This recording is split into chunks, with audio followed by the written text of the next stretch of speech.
Welcome to Base and Boundaries podcast. I'm your host, Amy G, and this is your one-stop shop for all things mental health and music. Hi everyone, welcome to Base and Boundaries once again. I'm your host, Amy, and today I'm joined by another DJ who's into the drum and bass world. And I love talking to people about something that I'm so passionate about. And I'm going to introduce you now to React. Hello, my lovely, how are you?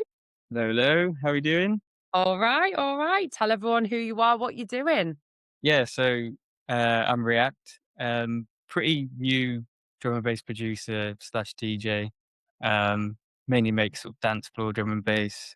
Uh, yeah, that's it really. Just been DJing for probably like 8 years, but never really went anywhere with it. And then probably been producing for like 3 years now. So yeah, all my time sort of goes into that side of things these days. That's amazing. So dance floor drum and bass is actually my favorite, absolute favorite. I've been listening to a lot of your stuff and actually it's exactly what I needed in my life because there's so much different subgenres of drum and bass and there's a lot of would you say that dance floor is your absolute favorite or would you like to be more experimental? I think I do end up making a lot of stuff that isn't dance floor. And it's kind of like you're trying to you're trying to build a brand at the same time, but I want to be quite diverse. So it is my favorite to listen to. It's my favorite to listen to mixes to, favorite to go to a rave to. But I do like. I think you can probably hear that I do like jump up as well. But Yeah. and then everything really like neuro, anything sort of liquid. But yeah, I probably will carry on the dance floor route. I kind of have like the one side where it's sort of more euphoric, uplifting with like a lead in, and then I've got like the more grotty side that's more jump up influenced. So I kind of trying to do one and one with releases just to keep it fresh, I guess. Yeah, it's awesome. And I think for the most part, like people tend to experiment a lot, don't they, until they find like what their little niche is. I think Yeah, it's the same in business though, isn't it? Like we go yeah, into these yeah. things thinking I started my podcast like back in March and it's just gone from 0 to 100 really quickly. But then I'm trying to build a business on the side of that as well. But my priority at the moment is the podcast. Do you find that in your life? Do you find that music's taken such a preference in your Uh, life now? yeah. So I sometimes think I'm like, what did I do without all these hours that I just spend holding myself away in the studio? But yeah, it's kind of when I have a busy period in work, you kind of either have to drop, going out with friends, you either have to drop going to the gym, going out, exercising, or music. So it's work, then music, then everything else I have to kind of like juggle a little bit with, which I struggle with when I'm busy, but yeah, seem to have it under control at the moment. That's good. That's good. So do you want to, I'm guessing, want to do music full time so that, you can Yeah, go down this path?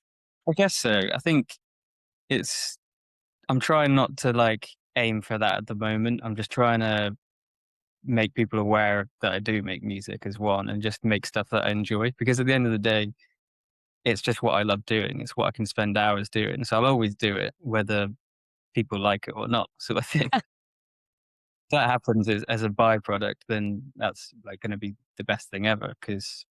But yeah, there's also dangers of that, I suppose. Like if you jump into that too early, then you have quite a lot of pressure to sort of try and get some money in because you've got other responsibilities. And yeah, I think pressure and creativity don't really go well together for me anyway.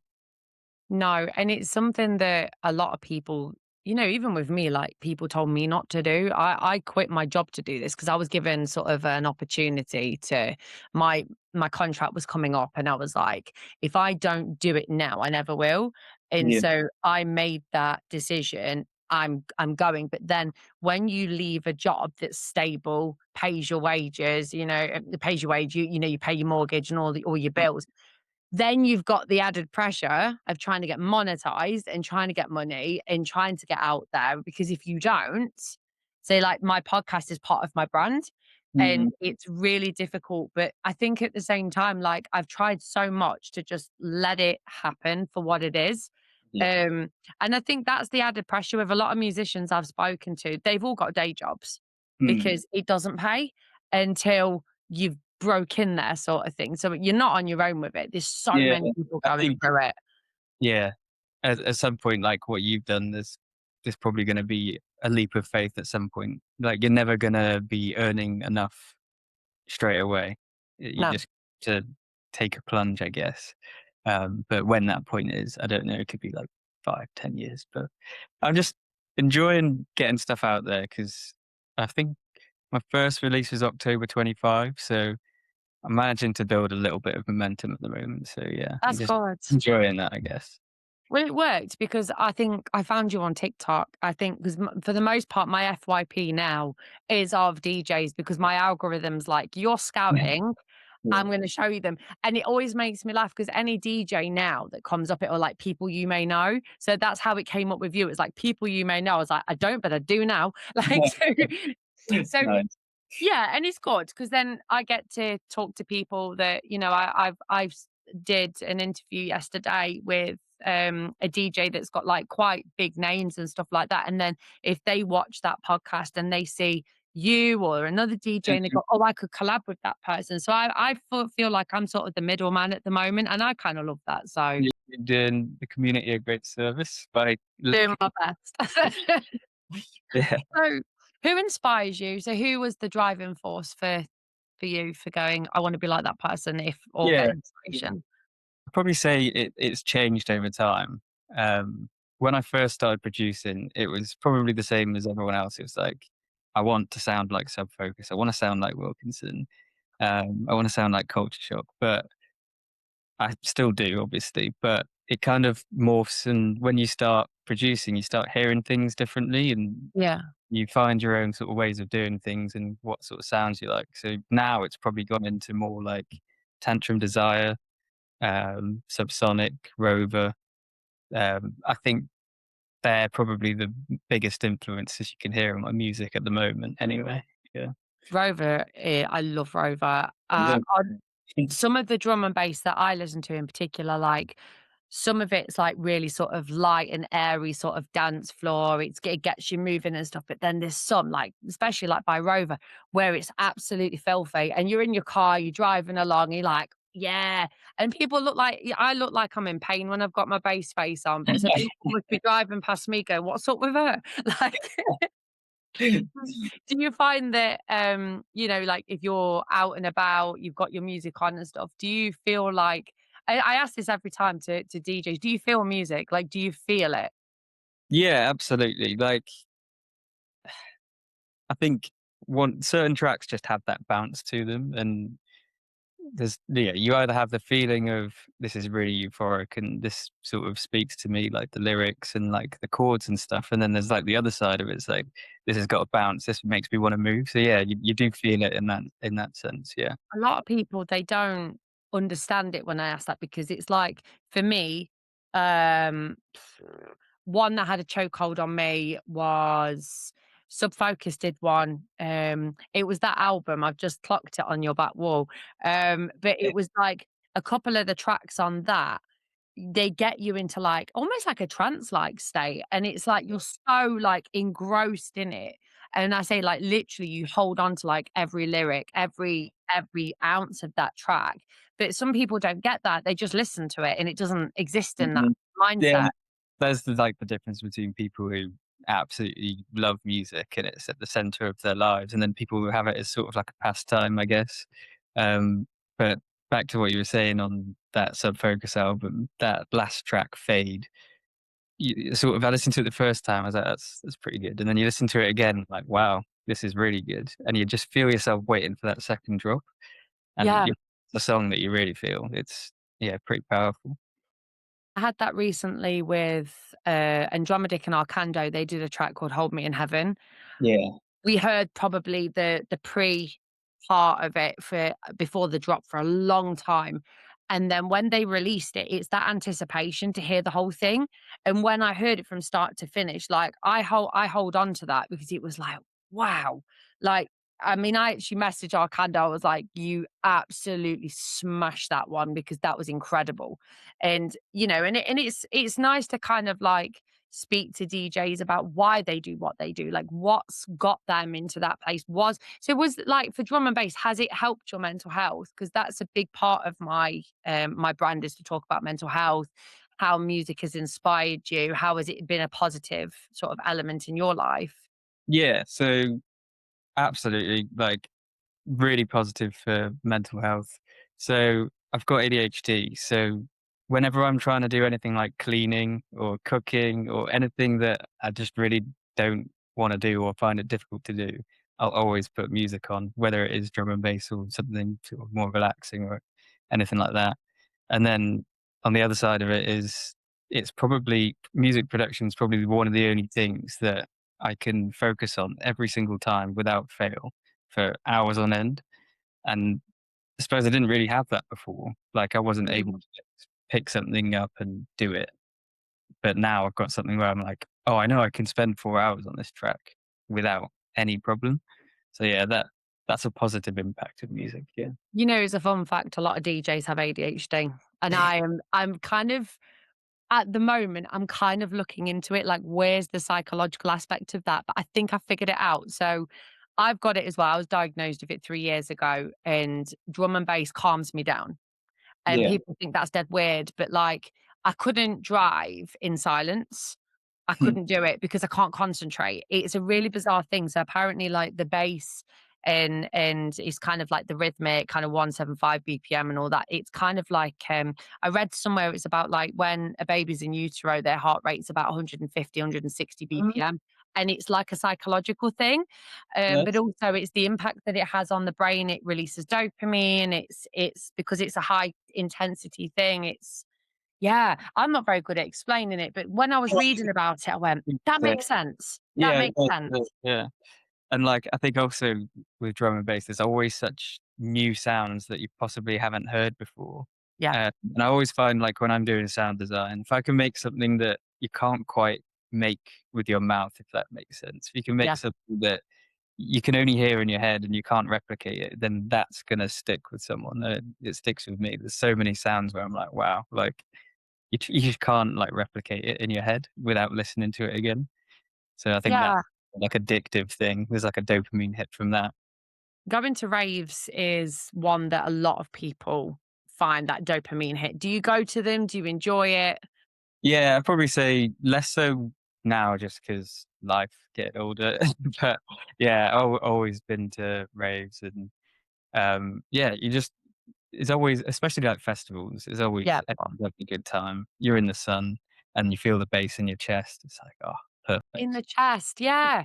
That's something that I was trying to explain to somebody about how when you're stood, like, near a speaker and you feel your body like it's vibrating with the sound, and it's just this euphoria that you can't explain, like, Yeah.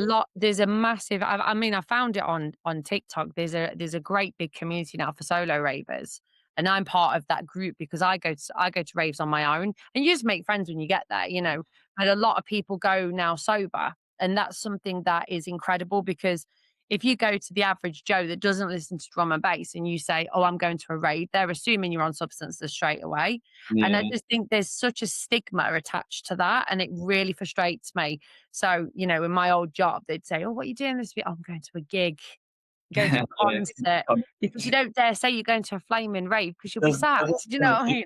Yeah, but, hopefully that gets more and more normalized because you you do have a great time when you're sober, because if you really love the music you're going to see, then you're just gonna enjoy it. So, yeah, that's a that's probably something, yeah, I'll probably go to a few raves soon sober, not drinking, because, like, I'll start to meet new people that are possibly artists that I like and stuff like that. So, yeah, like, I had my first gig must have been like 3 weeks ago or something, and I didn't drink for that because I was like, "I need to sort of be on form here." And yeah, still just as enjoyable without drinking, so Was you nervous about it or was it no. exciting? Yeah, I was quite nervous.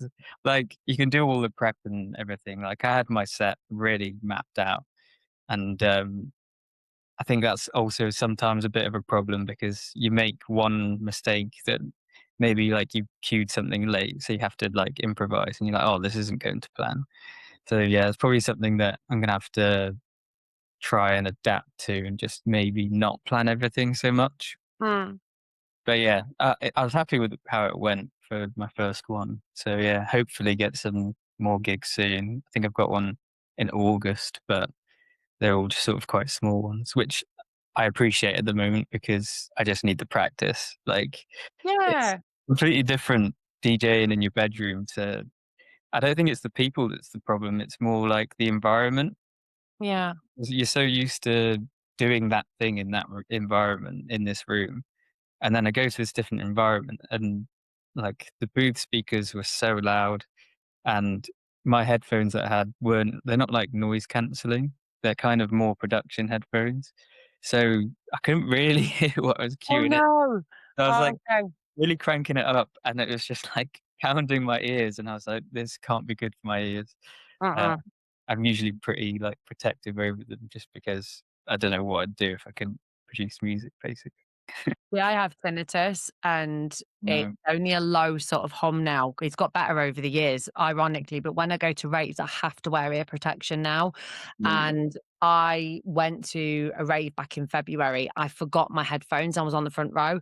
My God, I'd seen Parappas and I was right next to one of the speakers and it was this burr, burr, and I was like, my eardrum went and I was like, great.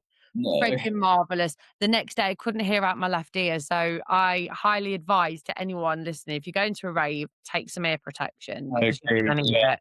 Just invest in some decent ones, or if you forget them, I think every music venue with music over 100 decibels or something has to have them. They don't always, but they usually have, like, the foam ones. They're not great, but it's better than nothing. But Oh, yeah. yeah, because then you end up like with me, like, I have noise cancelling headphones and I love them, and but because when they do they like, when you've got them in, they do, like, cancel out everything. It's so nice. Yeah. Especially, like, when you're trying to edit something and you've got, like I've had, like, gas works done in the street recently, and you can't hear anything, you can't hear your own thoughts. But when you've got your headphones in, that's it. But, like, I bought some loop headphones Yeah. for raves, and I don't rate them. I didn't rate them at all. I So them, I bought some on Amazon, like, ages ago, and they were designed to, like, keep all of the high end almost the same because yeah. when you have earplugs in, it's like can't really hear what's going on. So yeah, just try and experiment, I guess, find some different ones. But yeah, I haven't tried loop ones, but I thought that might be the case, that it's a bit muffled maybe. They are muffled, that's exactly it. I bought the ones that are specific for gigs and raves, and Really? when I you've didn't got them realise it in, it specifically. does feel like you've got in earplugs, so it's a little bit muffled. So you can hear things, but it's very, like, you can tell. Whereas Mm, I'm after something that's got clear audio that yeah, isn't going but it's also gonna protect my ears. I'm still on the search for some decent ones 'cause I get worried about Henry in July. And yes, it's open air, yes, it's outside, but yeah, obviously the speaker's gonna be 5 times bigger than an indoor rave, so it's like I'm trying to protect my yeah. hearing, so it's important. It is. That's another thing. Like there's a bit of a trend at the moment, not a trend, but it's a reoccurring thing that like you'll go to a rave and the speakers aren't quite loud enough. So if you put Mm, earplugs in, you're not feeling the bass because they're not loud enough. But then you're also not really hearing anything else, and it's like I can't really stand here without with earplugs in because I can't really hear anything. And no, that's that's it. really like if I go to a venue and the sounds like not quite loud enough, it really kind of puts me off a little bit. It's hard to sort of get into it more. Yeah, definitely. And I think, like, especially nowadays, like when, say, we're going to raves or, if you're on the stage performing, it's paramount that you've got ear protection because you're gonna be doing it all the time. Um, so the next kind of topic that I wanted to discuss is something that I ask all the DJs, all the artists I speak to. What is your stance on AI? It's it's a topic and a half, isn't it? Yeah, I think in context of drum and bass and producing drum and bass, I took a while to come to a conclusion, but it is a hard no for me. there's there's a reason like you want someone to sing on a track. It's because they'll bring a whole different energy. They'll bring, they'll write something meaningful to them, so other people might connect with it. And working with a vocalist is like it's amazing. Like you've written a track and you send them the instrumental, and they come back with something completely new, and it breathes new life into the track. Yeah. There's a lot of tracks at the moment with AI vocals on, and like I'll just put like Spotify radio on, and I'm like, this is definitely AI. I had one the other day, and it was like this guy had 700,000 monthly listeners, and the song was on Universal Music, and it was probably the most blatant AI produced thing I've ever heard. And I was like, that is scary, really. Uh, Yeah. but yeah, there's there's an argument that when you have like a pre-drop vocal that might just say like get low or something. Is Yeah. there any difference between having something from Splice that you've just downloaded or putting it into AI? I think maybe that's okay, but I Mhm. don't do it myself because I've actually started doing my own sort of like pre-drop stuff just because you can think of exactly what you want to say. And like now I've actually learned how to process vocals properly. It doesn't really sound anything like me. So Oh, it's that's fun. really cool though. I like that because you can kind of I've found this out with like messing about with my own voice. I was saying Mm, this to Exception when I interviewed him. I was like, I can sing into a track and I hate it. I hate the way my voice sounds. It's because it's one of them, innit? When you listen to your own voice, you're like, like I yeah. hate it. But when it's played around with and it's finalized and it comes back, you go, "Oh, wow, actually, I don't sound half bad," when it's just Yeah. tweaked a little bit. It's like And sorry, go on. yeah, it's just hard because so many people now, it's easier for them to go and get a drum and bass track with an AI vocal because they can hit different, frequencies that I personally couldn't do. But my argument every single time is it lacks a soul. Yeah, I agree. Yeah, it definitely does. Um, I think I think more so the reason that producers will reach for an AI vocal is they'll be sort of maybe at my stage of producing and in their sort of music career where they can't really attract a vocalist. Um, and that's where they're like, oh, I want a vocal for this track. I can't. Everyone's used all the ones that are on Splice. Like you've heard like 10 tracks with the same vocal. So they're like, I'll just use an AI one. And then, but it's just a slippery slope. It's just I think you just have to make do until you make a name for yourself. We find like some small vocalists that maybe are sort of unheard of, and you work with them because you'll get more out of that. Because at some point you're going to need to learn to produce, uh, like edit vocals and like what's it like post process them. Yeah, Yeah, like master them and it's, yeah, I mean, and vocals that's it. are just difficult. Yeah, so I've yeah, I've worked with an artist before where I've deliberately sang terrible, and they've managed to finalize my voice, and it's mm, come back, and I'm like, "How do you do that? Like, you've made me sound like I purposely sang." Like, I was laughing because I was like, "It sounded like I had 50 fags like Deirdre Barlow." Like, that genuinely sang like that on purpose, and then it came back and it was totally different, and I was like, yeah, "Wow." But that's the beauty of vocals because you bring in such life to it. Like for me, I write music and I've written some lyrics that like come from my experience. And I'm one of them where if I hear a track and it hasn't got any vocals in it, I can listen to it and go, I know what vocals would fit into that. And yeah, that's where my little talent comes in. Whereas I can pick apart a track and go, right, that's too quick for that type of lyric and stuff. But yeah. a lot of people, they don't want to work with people because someone said yesterday on an interview, they're like, well, it's too expensive to have a vocalist. So wait, but there's people like me that are willing to do it for free because you need to give your voice away a little bit for free first, because then that's when the bigger contracts start coming in. You got to start somewhere. Yeah, And I think that's a lot where it's easier.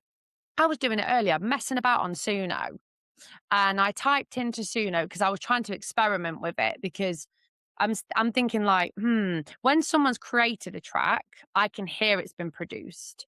But Mm. when it comes back on Suno, it sounds, like, again, even though it's an AI track, it's Yeah. lacking something, and that's even without vocals. Yeah, it's all sounds like mushed together, it's lacking something, and then also they all kind of sound the same, Yes, like, they do. opinion, like, obviously it's running on like, some sort of algorithm, and it's pulling all the stuff that people are putting into it. I mean, that's another reason possibly not to use it, is if you're putting in, stuff that you've made into there, it's gonna use that to generate other tracks, and it's gonna get better. Like, it's gonna Yeah. way better. I mean, it will get to a point where you won't be able to notice, and you'll listen to something you just won't know. And I think that's where it's probably gonna be more important to have an identity as an artist, and it's people are gonna look to, like, see a brand and a person behind the music. Otherwise, like, you could be listening to anything. Yeah. And that's the biggest issue, isn't it? Because, like I say, I was messing about with it earlier, and I typed in, "Make me a dance floor drum and bass track, 173 or 4 BPM, um, slow build up with 2 drops," and the 2 drops are exactly the same. And I was like, that just goes to prove it to me that it doesn't work, because, and also as well, like, it was an instrumental, so I thought, I tell you, I was like, "I tell you what, I'll try something out where I'll put my vocals in." You can't, it's too quick. It's Yeah. you can't play with it. Like, it's done, and you can't add to it unless it's an AI vocal, and I think they're designed to do that as well. Would So be. it stops you from adding your own touch to it, which that, that's why my mate was like, "Look, let me send you some stuff over." Yeah. And, and that's helpful when someone says that, like, "Let me send you something, you put your track on, like, your tune to it, I'll see what I can do." Because I think it's helpful, like, that people get, work, like you said, work with people that are willing to do that kind of thing, as opposed to, yeah, as opposed to just using flaming AI all the time. Yeah. I think touching on what you just said, that is a positive of it, I guess, the like a silver lining that if you had these sort of lyrics in your head and you kind of know how it wants to go, but you haven't really got an instrumental to sing it on, you can ask AI to make the instrumental. You may not use it as the final track, but at least you've got something to sort of work Mhm. with, and then you could send that as a demo to someone to actually produce it. That's one good thing, I guess. Is, yeah, some people actually do that. They use AI as like a baseline, Mm. and then they'll take that and go, "Right, now I know what you want it to sound like. Let me do it." Yeah.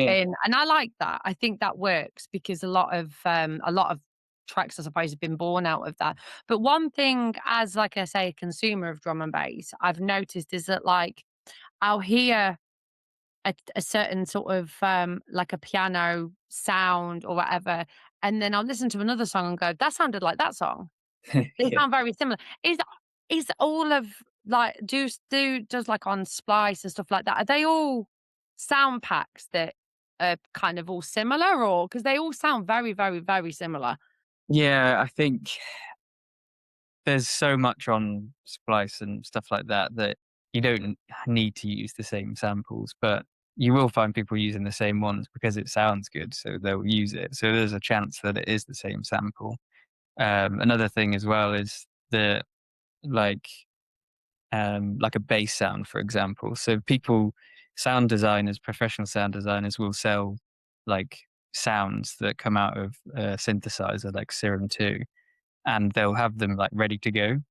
Mm. So all you have to do is like press your keyboard or fill in the note on Ableton and it produces this sound. So like there's probably quite a lot of people using the same sounds, and that's probably why it sounds similar. And Yeah. there's a thing in dance floor drum and bass at the moment as well, to be fair, that everything does sound a bit homogenous and everything does sound a little bit the same. And I'm kind of guilty of it. You got like the brass stab, and then um yeah, everyone's using the same sort of drums.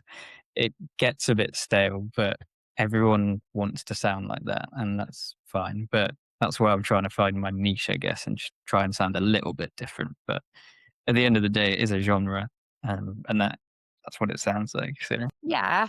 It is just very frustrating though when you listen to some things and you just go, "That's the same, that's the same." I interviewed a music producer, like, he's got his own record label, and he was like, "Oh, there was one thing that he said and it stuck with me." He was like, "Don't fear AI artists, because if you contact them for a collaboration and say, 'Let's meet up in a studio and produce a sound,' they can't." Yeah. And I was like, oh my god, I didn't even think of that. That's actually genius because he's like, well, say for argument's sake, you've got Sub Focus and he finds this geezer and he's got 5 million followers and he's an AI artist, but he's saying that he's not an AI artist. Mm. And he goes, right, come on then, let's come and join worship if you want. Like, let's go make a track. And then he's like, oh, that's there's your problem. And I There's think limitations in actually that. Yeah. that does give artists a bit of an upper hand because you can collaborate with other people Yeah. and you're not relying heavily on apps that are going to produce sound like that. So yeah, you've got an upper hand there, so don't worry too much. Yeah. Which is probably like one other positive thing, I guess, is I saw something today actually of it was this old country singer. Can't remember his name, Randy Travis or something. He had a stroke like, I don't know, 20 years ago, and he was carrying on writing music, but just couldn't sing it. Oh, it's And really then sad. now they've, like, managed to replicate his voice, so he basically writes the songs and the lyrics and kind of says how he wants it to sound, and it sounds exactly like him. So I guess, like, he's getting something back into his life that he probably wouldn't have had without AI, so I suppose it's technically his voice, isn't it? Because you can clone someone's voice. I've personally had my voice cloned, but not in a good way, and that was quite scary. Um, But yeah, hearing yourself back on a voice note that was not you is terrifying, and you're like, yeah, I "Yeah." wouldn't want that. It's all like a Black Mirror episode, if you've seen that one with Miley Cyrus in it, it's, like, really giving Black Mirror, like, the Oh, fact that people's voices are technically being replaced in a way, like yeah. yeah. I suppose there's good in it, like I say, if you've had a stroke and you can't sing and then someone's managed to give you a carbon copy of your own voice and you can then write lyrics, that's Mhm. amazing, but yeah, it's not always used for good, sadly, and I think that's the No, scary reality of today, yeah. isn't it? Yeah, and in drum and bass in general is yeah, my stance is just no. I guess to put a pin in it. Yeah. Mhm. So, what's coming up for you next then? Like, what's coming up for React?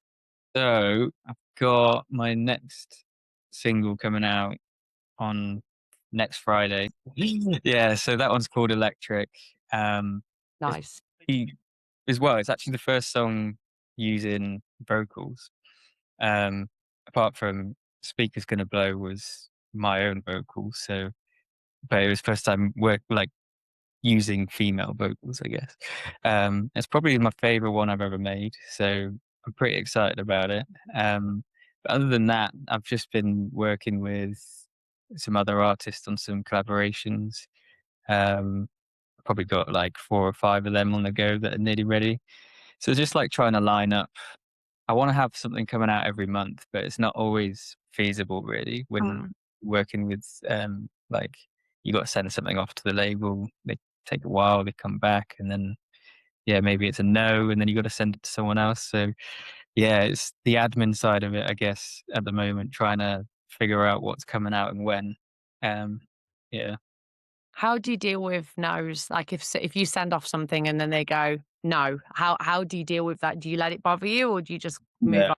Like, I think at the start, I was kind of I wanted to release on a label first because I had it so many times in, like, the first sort of 2 years where I was like, "This is really good."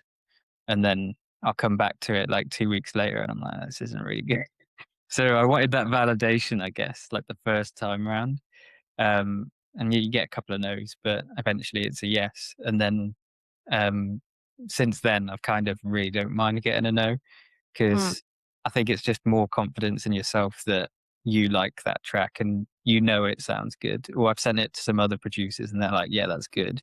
So if I get a no, I know it's just not a fit for the label, or maybe I'm not quite big enough, haven't got quite got, like, the name for it, and that's fine because that's just the way it works. So yeah, at the moment, I really don't mind a no, but I work with a few labels at the moment that are just really good and responsive. So hopefully just That's keep. amazing. Yeah. I think that's the biggest thing, isn't it? Because like when I started, I aimed too high. So Mhm. I was going like for the big labels. I was going after people that I was like, I need you on my podcast. And they're like, well, who are you? And I got humbled massively by a guy in, I can't think of the label now off the top of my head, but it was quite a big one. And he said to me, he says, when you're bigger, then we'll talk. And I was so offended by that. I was like, how dare you? Because when you like on a spiritual element, if you strip everything away, we're all just people. Yeah. Like, there's no one's better than me, no one's better than anyone else, you know what I mean? Like, it is what it is, but then actually when I stripped it back even more, I was like, "Well, actually, what would they gain from me being on their podcast?" Like, Yeah. and vice versa and whatever, like, what would like, for me, like, if I was working with an artist now, what would I gain from it? Well, I'd gain exposure, and that'd be something that would be amazing, and what would they gain? Would they get a vocalist out of it for nothing? But Yeah. then it's kind of like a two-way street, isn't it? So it and I kind of get it now. So I'm the same as you. Like I asked, I hope I've pronounced his name right, but is it Yosei? Yusei? I think it's Yassi or yeah. Yosei. I love him. Absolutely love him. I asked him and he said no, but he said it in a very polite way. He was like, I am so rammed. And I asked Arcando, I've asked Andromedic, I've asked Metric. They've not got back to me, but that's okay because they're just a little bit too big. So then you kind of like go in on like with people that yeah, I just shoot my shot and say, "Will you do it?" And they're like, "Yes." Mhm. And then it's That's nice amazing. just to collaborate, isn't it? So I am so grateful, honestly, because I think that's what it's like, isn't it? Like we all aim, like this is where we need to be, but you can't go from A to Z without the other letters in between. You've got to work your way up. So It's a journey. Like, there's also a difference between sort of like that label, it is run as a business as well. So like you said before, what are they gaining from you? It's like if I send a track to a big label, they may like it, but it's a product at the end of the day. And if they can't sell that product because I haven't got like the following or whatever, then they're just not gonna. It's an investment, and they're not gonna make it because it's a bad investment, possibly. But um, when you get sort of like to sort of like my tier, I like it's not my work, it's just what I absolutely love. So I'm always happy. I always get like people sending me stuff for feedback. Always happy to like help them out with stuff. Yeah, it's just like I think that's what keeps like the underground scene going is people helping out each other, uh, bingo. listening to everyone's tracks and giving polite pointers and stuff like that. Yeah. Helps people, doesn't it? Because yeah, like you said, like labels are big businesses and but the underground scene, and that's where I found my niche. Like I can go to any of the DJs now that I've worked with and I'll say to them, I want to get into mixing or I want my vocals to go somewhere. And they'll be like, right, I can tell you where to go. Yeah, yeah, Whereas you go to bigger labels or bigger names, or maybe like in the tier above, and they go, well, why would I wanna do that? And I yeah, think that's really sad because they lose that community, and I yeah. think that's the thing with, like, the underground drum and bass scene, like, we're all just this massive community, and I think it's so underrated that how close we all are, and I just think that's awesome. Yeah, it is amazing. Like especially coming from I didn't really have anything to do with music production. I was just kind of like I love drum and bass. I obviously followed like all my favorite artists and kind of making that like transition to okay, I need to like be a part of this now was kind of like interesting and sort of Yeah. like a strange one to figure out. But yeah, it's just kind of got loads of producer friends now that like I'll get feedback from them, or like they'll send me tracks, and it's yeah, it's nice community. And you got other people that like sort of make the playlists, and do the promotion that side just because they love it. That really helps people because a playlist might have like 10,000 saves, and then you're getting streams from it straight away. And people just do that because they like making playlists and they do it for the community. So I that's have it. noticed that actually there seems to be a lot of rise in sort of playlists, and that's where I find a lot of my music. I love it on a Friday when music gets dropped on a Friday because it comes up for me. So that's really, really helpful. So then you know what's coming out and it's fresh all the time and stuff. And I've seen some people. There is an artist that I've been listening to for a long time, and he got dropped by his label, so he's gone solo, Mm, and he's called, you watch Ruza, Ruzer, Ruza. I'll have So to check. he's a little bit of an underrated one as well. So he got dropped from his label, and I messaged him on Instagram and I was like, "You've not produced anything for ages." He was like, "Oh yeah, I got dropped." And I was like, "What?" So then we got chatting about that. And then he was like, "Well, I'm doing it on my own." He's just dropped some new stuff. So it just goes to show you that also you don't always need a label. No, that's like increasingly important. Which I probably will at some point release something myself. But again, it's like at the moment, there's so many good things about labels, especially sort of like the smaller ones. So like Riot Records, for example, who I've released with quite a few times, and that's what my next release is with. Georgie is just so responsive and like helpful, and you just you're putting your track out there, and it goes to DJs that are quite big. They might not listen to it, they might listen to it, they might not like it, but it's Yeah. getting out there. So that's like one really positive thing. But I think once you've got a name, um, it's kind of if you are wanting to make a living from it, if you've got sort of like the business mind, then yeah, probably explore putting stuff out yourself because you're keeping 100% of what you're earning then. It doesn't have to be dished out. Um, but yeah, that's probably something I'll do at some point, but not quite yet. So I always ask this as kind of like one of my penultimate questions, but like if you were to play any festival in the world, what would it be and why? Boomtown. Fair play. Fair play. Probably like Origin or like Lionsgate, whatever it's called now, at Boomtown. But I'd have to have some practice and be less nervous than I am. But yeah, that's probably why, because I've only been once actually. But it's just like the best thing ever. Like I'm really glad I'm not going this year. But it is just where everyone in the UK who loves drum and bass will just go there, and it's just the vibes are so good. So yeah, that's probably where. And then a second is probably Love Saves the Day Yep. in Bristol. I've been to that like I think 6 or 7 times, and it's not massive, but it's got a bit of everything. If that makes sense, it's got like the garage, it's got um, heavier stuff, and then it's got all the drum and bass. But yeah, that's always a good one. There's one in my town called Sonic Boom Festival. Oh, That's really good, and it's free because the council pay for it, so it's, like, free. really? Yeah, That's it's so good. I'm meeting, like, the owner of it in a couple of weeks because 'cause I've said I wanna go backstage, I wanna interview them, and they're actually letting me do it, which is amazing. that's great. Yeah. I know, but I think a lot of it is, like, indie and stuff like that, but even I don't care, like, I that's what my That's dream good. is. Yeah. I wanna go to festivals and I get artists backstage and interview them for my podcast to get exposure. And that's why I'm like, someone asked me the other day if I was a journalist, and I says, I don't think I'm a journalist. I don't even know what I am. I just, Yeah. If that's the direction you wanna go in, then you probably are a journalist because that's what journalists do, I guess. Yeah, you just sort yeah, of I'm not a journalist that lies though. I'm just honest. Like, Yeah, I very got interviewed by the Sun newspaper a few years ago, and this journalist came to my house. It was about rent prices. It was something to do with rent prices. And oh my God, like I read it back and I was like, didn't say that, didn't say that, didn't say that. It was embarrassing. So I think journalism does get a bad name, but yeah. whereas I'm just like straight to the point. And like the Sun or the Daily Mail, that is yeah. Oh dear me. But no, I think that's not the type of, I suppose, journalist that I am. No, no. But Well, I yeah. also support It's the artist afterwards as well, which is nice. Like, Mhm.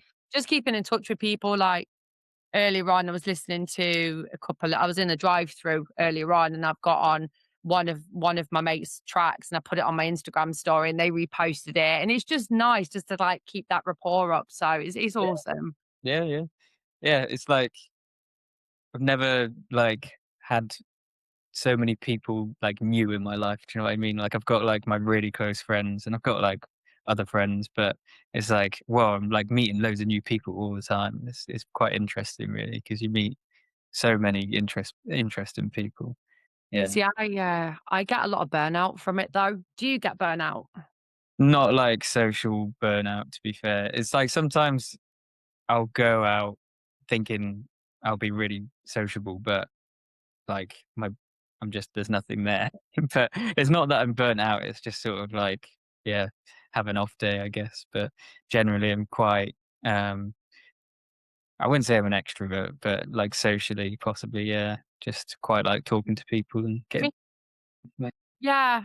I think that's an ADHD thing though, isn't it? Because I'm very extroverted and I don't shut up. So, but I think sometimes, when you go into this like sort of line of work and you're meeting people all the time and then you feel this intense pressure to keep those relationships up.